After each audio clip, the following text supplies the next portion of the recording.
Okay, so my name is Ramona Butler. I grew up in Oakland, California. Well, my name was, as a child, Ramona Washington, but my married name is Butler. I grew up in the late 50s in Oakland, California. In the late 50s was a time when there was a lot of transition from people there was a lot of transition in as far as the civil rights movement. So a lot of African Americans at the time were able to take advantage of moving into more affluent neighborhoods, buying property. They were able to work for the government. So at that time, I grew up in a time when my parents were doing pretty well. They sacrificed a lot to have us move into a larger home, and we were up in the hills of Oakland. When we moved in the hills of Oakland, there was not many African American families that lived up there. So we dealt with a lot of racism in the sense of, people still having the old traditional ideals about how, they thought African American people were. And so we had to deal with a little bit of that.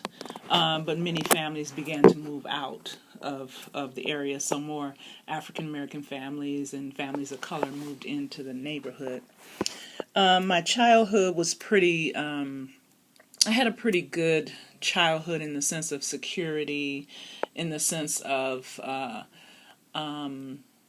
when I say security, I mean security with like food and schooling and things like that. I didn't have to worry about, where my next meal was coming from, if I was going to have clothing and, things like that. We were pretty secure.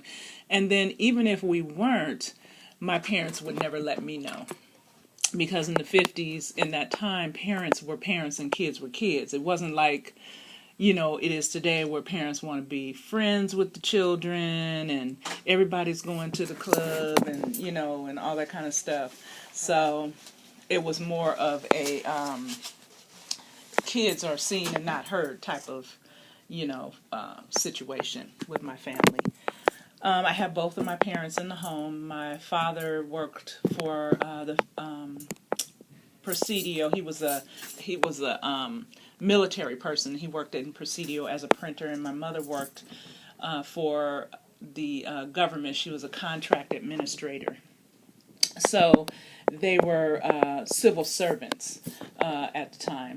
And they had a good living, and at that time it was, the country was pretty secure, so people could work in a job for 30 years and be secure that they would have a pension and health care and all those things when they retired.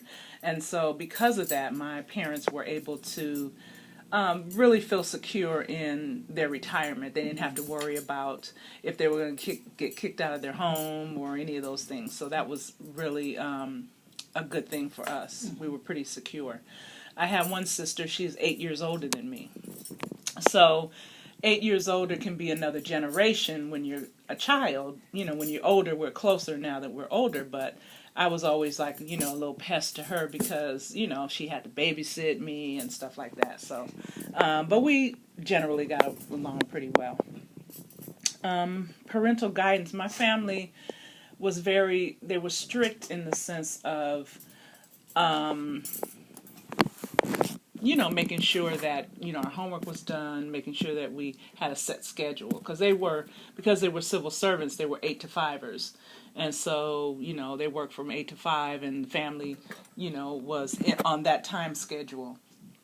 On the weekends, we had to clean house, and, we had our chores as kids, and so I would say that's probably pretty normal.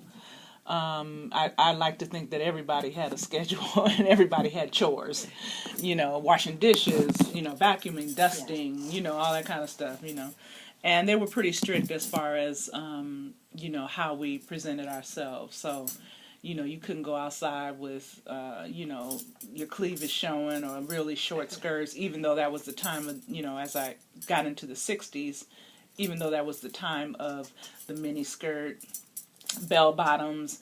Women were just beginning to wear pants at that time, really, and it was acceptable. So, we did all of that.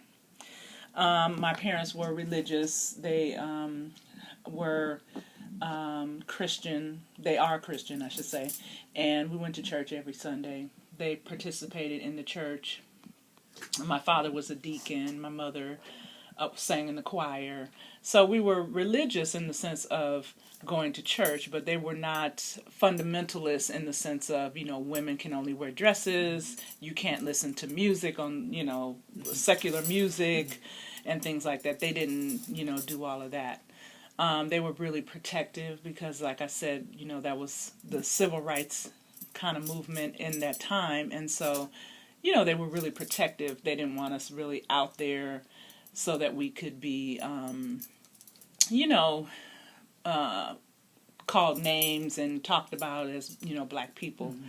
My sister went to what is now Merritt College. It used to be Grove Street College, which was by Children's Hospital in North Oakland. And that's where the Black Panthers were founded. And so she was, a member of the Black Panther Party. She wasn't like, Bobby Seale or any of that stuff, but she was part of the organization. I had a dog. Her name was Greta. She was a Labrador Retriever. So I grew up with her. But my father kind of got mad at us because he was always the one cleaning up the poop and stuff. And so he gave her, back to the pound. But we had dogs and stuff in the neighborhood and, stuff like that. So I grew up around animals, but not a lot as far as my own personal experience. K through 12 was, it was okay. We lived in this neighborhood where there wasn't a lot of African American children, and so there was a lot of, racism and, name calling and certain times, which it didn't really affect me so much when I was in elementary school, but when I got to high school, I wasn't really, interested in high school too much. I wasn't really nurtured too much. My parents were just working people that really concentrated on making sure that their jobs were secure so that we were secure. And where we lived, it wasn't a lot of access to sports and, buses and stuff like that because we lived, moving on up to the hills, so there wasn't a lot of that. And I always kind of felt like I was always kind of a loner. I always got picked on, that kind of thing. So that wasn't a great experience.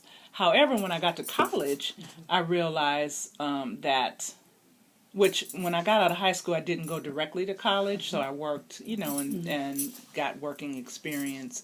And when I got to college, I went to community college, Peralta Community College, and realized that everybody was feeling the same way I was feeling. So that, it was like, I'm feeling strange, I'm feeling alone, I'm feeling like I'm not good enough, smart enough, light enough, at that time. And everybody else was feeling the same way. So we were all in it together. So that helped me to kind of get over all of that. And that's kind of it. I had a pretty good experience as a child, ups and downs, fears, and, all those kind of things. So, but I wasn't scarred too badly. Thank you. Thank you, Ms. Ramona. That's it. You just got the spot right there.